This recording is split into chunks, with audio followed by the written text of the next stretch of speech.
Of course, there are some big things happening in the world of wrestling. Let's ask about a few of these topical issues first. Have you, because I know you're not on social media as much as you've been in the past because you are so busy, so I don't know what you've seen. Well, and also it's that new Twitter layout, and it jumps all around on my computer, and it just distracts my eyes. I don't enjoy it as much as the old one. Did you hear that Joey Ryan released a video, a 58-minute video, attempting to explain himself and deny certain charges against him, or charges may not be the correct word, certain accusations that have been made about him? This is the first anyone's heard from little Mr. Meehan in quite a while. What do you know about this? What do you think about this? I saw that it was 58 minutes, and I saw a freeze frame of it. I said, I'm not going to listen to that whiny voice for 30 seconds. And I've heard a lot of people say that he basically took an hour to get on YouTube and tell everybody that he was a big celebrity and everybody else was in the wrong. That's about what I know about it. That's pretty much it. That's pretty much it. They say nothing good ever happens in wrestling anymore, but at least if we never have to see anybody thrown across the ring by someone's dick, it's been a good year. And so far it's been, even with all the other stuff, just to get rid of that pestilence, that plague on the pasture of pro wrestling, it's a good, and nobody will ever do that spot again. That's not going to get stolen and used widely around the wrestling world. Nobody, that one's pretty much got to be retired at this point. It is interesting. Professional wrestling is so unique. I can't think of too many businesses like this where someone is thrown out of the business for clear misconduct and they don't go. They still, because they have nothing else and they have no job skills, they still try to find a way to be associated with wrestling, not realizing it's over. Because for Joey Ryan, it's over. No one could ever book him again, even his friends. And he still has friends and supporters out there, shockingly. But it's over. And after all, what would an athlete be without his supporter? It's over for him. There's no coming back from this. He could shave and do a 58-minute YouTube video talking in an extremely disingenuous manner. You could say no, wait a minute. That was highly rehearsed and polished and probably written by some of the contributors to the fine WWE Studios productions. I don't know about that. It was shot in a very dirty-looking kitchen. Hey, the guy's had issues. He hadn't had time to clean his kitchen. No, I don't.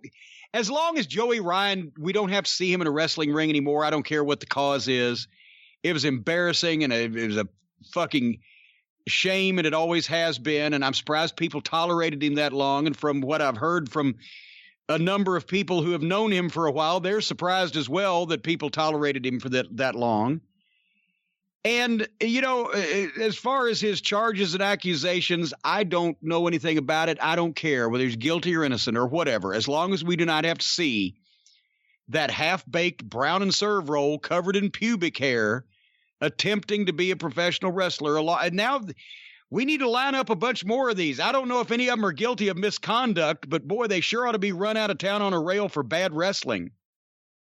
What do you think about the idea that this little dirtbag now says that obviously he's been in therapy for a little while ever since his marriage blew up, and I wonder whose fault that was, but also that he has reconnected with God?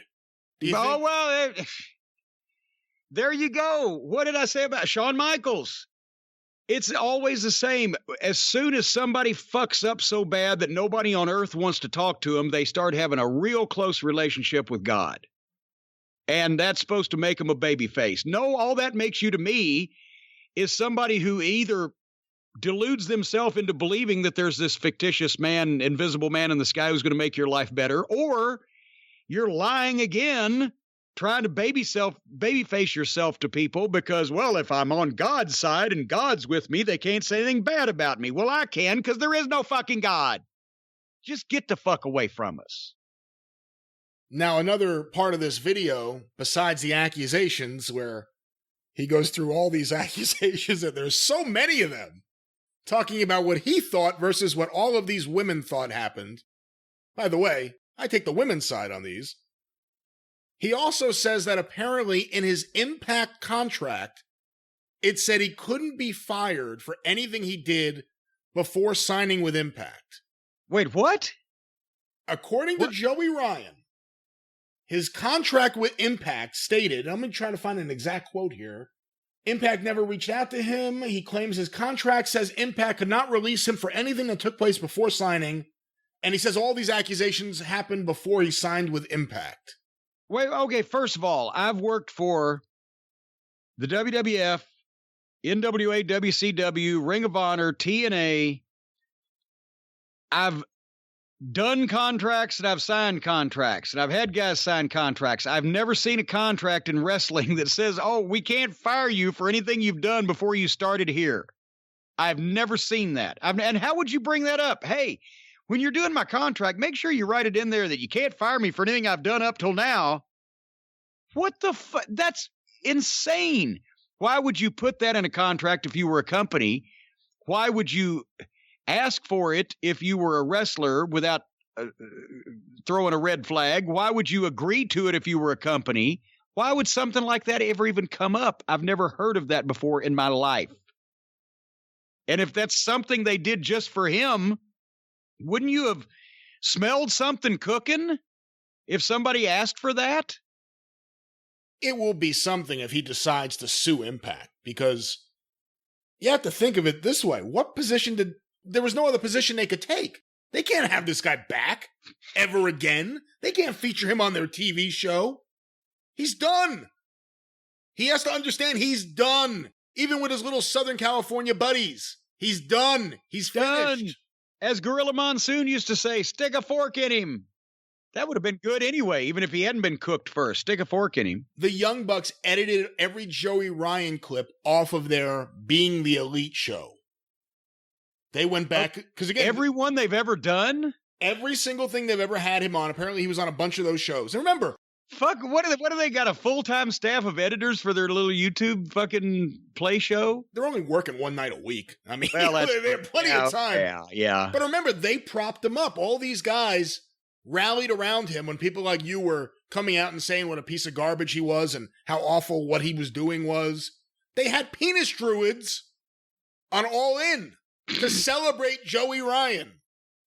I think a lot of people need to look in the mirror and realize they were ignoring a lot of things that other people knew was going on and people like me heard rumors about a while ago. But a lot of people saying it. I don't know. Goodbye, Joey Ryan. Good luck working at McDonald's or whatever it is you're going to be doing until someone shows up there, realizes who you are, and points out what you've done. Let's get another question here on the show. Hey, would you like having him hand your fucking bag of McDonald's out the window and, oh, there's the dick guy. Holy Christ.